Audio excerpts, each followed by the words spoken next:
I got interested in the song because I was just pittering around with it one day, trying to figure out the chords so I could entertain myself with it.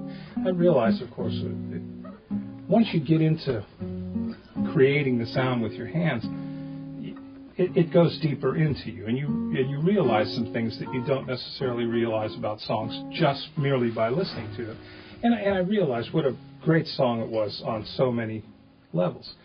And so I just got interested in it, and I thought, this song is very often performed as a happy, hopeful song about the joy of Christmas and, this and that.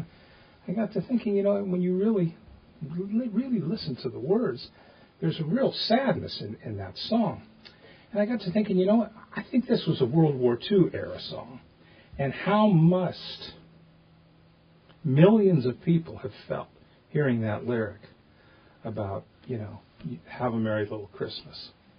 And so I got into it. And in fact, it was written in 1943, recorded in 1944 for the movie Judy Garland. For Meet Me in St. Louis. Now, the interesting story is written by a guy named Hugh Martin. It's officially, there's a co-writer listed, but according to the history that I've read, he merely just suggested that they write it, but Hugh Martin wrote the song. And the scene in Meet Me in St. Louis is a sad scene where Judy is singing to her adorable little sister because they've just learned that they're going to have to leave St. Louis and move to New York. And it's a very sad thing. And he was asked to write this song. And he wrote a morbid song. I mean, most people have never heard the original lyric, but right off the bat, the original lyric is, "We'll sing a merry little Christmas. It may be your last." What? Yeah, that's what he wrote. And then, let's see. From now, let's see.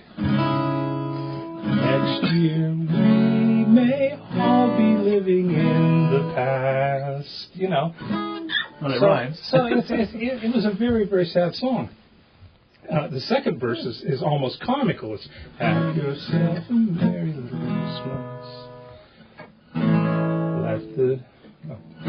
Pop the champagne cork. Next year we may all be living in New York." I mean, but the story is that Judy Garland just told the producers, "This is too sad. This is ridiculous." She went, and the songwriter didn't want to change it. Hugh Martin didn't want to change it. And she said, "Look, if I sing those lyrics to this adorable little girl, everybody's going to hate me."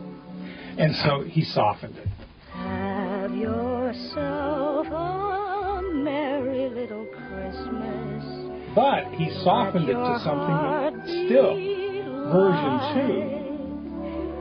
2. Next year all our troubles will be out of sight. Next year, all our troubles will be out of sight. Next year. Repeated 2 or 3 times in the song. And this was December of 1944, when 4 weeks earlier, everybody thought the war was going to be over very soon, and millions of men were out there, and millions of families were just, in terrible straits.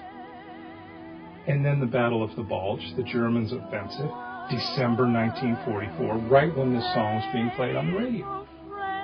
So, what we have is what next year all our troubles will be out of sight becomes a hugely emotional song. And the last verse is, "Someday soon we all will be together if the fates allow. Until then, we'll have to muddle through somehow." It was darker. Until then, we'll have to muddle through. Sinatra then, in 1957, goes to Hugh Martin again, says, "This song is too dark. You've got to brighten it up for me." I'm doing a Christmas album, and so that's where we hang the highest bough on the highest, or hang the highest star on the highest bough, which is a beautiful lyric, but it makes it a much peppier song. Have yourself a merry little Christmas. Make the Yuletide gay. Make the Yuletide gay. Which of those do you think is the best version? I think the version that Judy Garland recorded and James Taylor re-recorded a couple of years ago for his Christmas album, just after 9/11. And again, those words had such a powerful meaning. And it was the second most played Christmas song that season, behind, of course, White Christmas. It always is. Precious friends who are dear to us, gonna gather near to us once more. I know that in a year we all will be together, if the fates allow.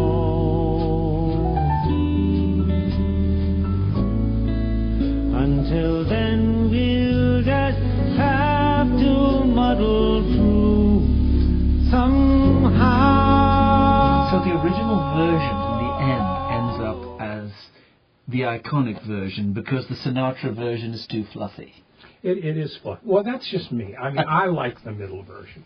I love the idea of soldiering onward. Until then, we'll just have to muddle through.